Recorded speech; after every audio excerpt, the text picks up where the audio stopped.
माननीय प्रधानमंत्री जी की अध्यक्षता में कैबिनेट ने एक आत्मनिर्भर भारत रोजगार योजना को मंजूरी दी है।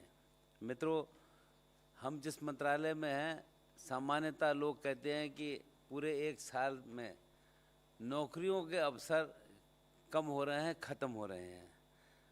पर हमने इस महामारी को कैसे पॉजिटिव बदला जाए, इसके हिसाब से काम किया है।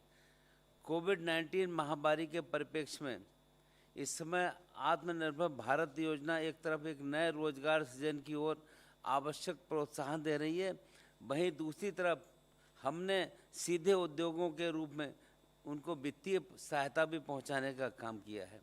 इसके अतिरिक्त इस योजना के माध्यम से ज़्यादा से ज़्यादा कर्मचारी सामाजिक सुरक्षा के दायरे में आ पाएँ। इस योजना के द्वारा हमने इनफॉर्मल से फॉर्मल इकोनॉमी भी जाने की दिशा में काम किया है। मैं एक आपके संज्ञान में लाना चाहूँगा, हमारी सरकार जब 2014 में आई, तब हमारे देश में इस फॉर्मल इकोनॉमी के अंतर्गत, फॉर्मल रोजगार के अंतर्गत करीब करीब 6 करोड़ के आसपास कर्मचारी साथी काम करते थे। पर आज मुझको आपको बताते हुए अच्छा भी लग रहा है, इस सब के बाद भी इस समय आज इस फॉर्मल इकोनॉमी के अंतर्गत ऑर्गेनाइज्ड मजदूरों की संख्या 10 करोड़ के आसपास है। ये सीधा इस बात को प्रदर्शित करता है कि हमारी सरकार कैसे और किस रूप पे काम कर रही है।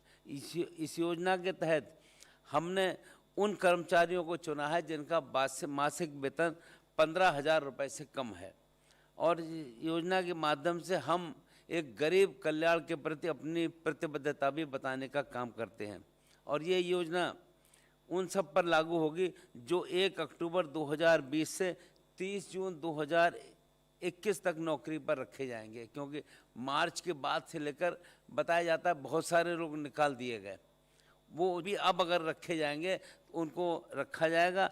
और इसमें एक खास बात यह है, इनका 24% अंश यानी 12 नियोक्ता का और 12 श्रमिक का, ये सारा का सारा EPF अंशदान देगी। और ये उन सब कर्मचारी में होगा जिस संस्थान में 1000 तक कर्मचारी कार्यरत हैं।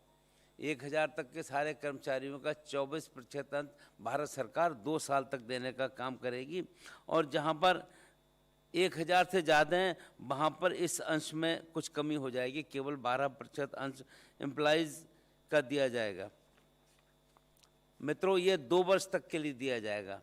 सरकार कोविड के दौरान जिन लोगों की नौकरियां छूटी हैं उनके प्रति बहुत ही संवेदनशील है, और हमारा मानना है कि जिनकी नौकरी छूट गई है उन सबको हम पुनः नौकरी पर देने की बात कर रहे हैं, और नौकरी के लिए कोई उन्हें समस्या ना आए, क्योंकि हमारे पास लोग आते हैं और जब हम उनसे कहते हैं तो समझ में आता है। इसमें एक और भी हमने डायरेक्शन दिया है कि जिस संस्थान में 50 कर्मचारी तक हैं वहाँ कम से कम 2 अगर नए लोगों को नौकरी मिलती है तो उनको इस रूप में सहायता मिलेगी, और जहाँ पर 50 से अधिक हैं वहाँ कम से कम 5 साथियों को नौकरी देने का काम करना होगा। इस योजना के अंतर्गत हमने अंदाज़ा लगाया है करीब 22,810 करोड़ रुपया खर्च होगा।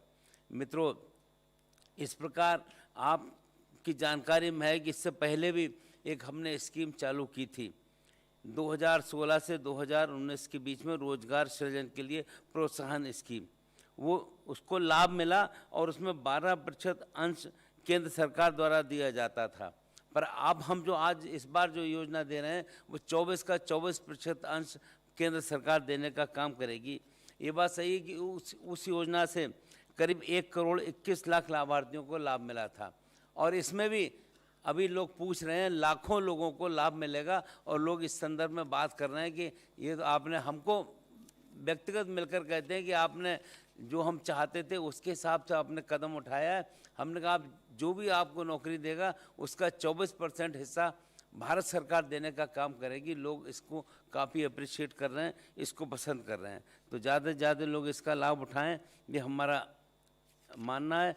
तो अब ऑर्गेनाइज सेक्टर में, जैसे मैंने शुरू में कहा कि जब हमारी सरकार आई थी, आदरणीय प्रधानमंत्री जी ने देश को चलाने का काम किया था, तब 6 करोड़ के आसपास संगठित मजदूर थे, और आज ये संख्या 10 करोड़ से ज़्यादा है। तो इसका मतलब 4 करोड़ संगठित क्षेत्र में मजदूरों की संख्या बढ़ी है।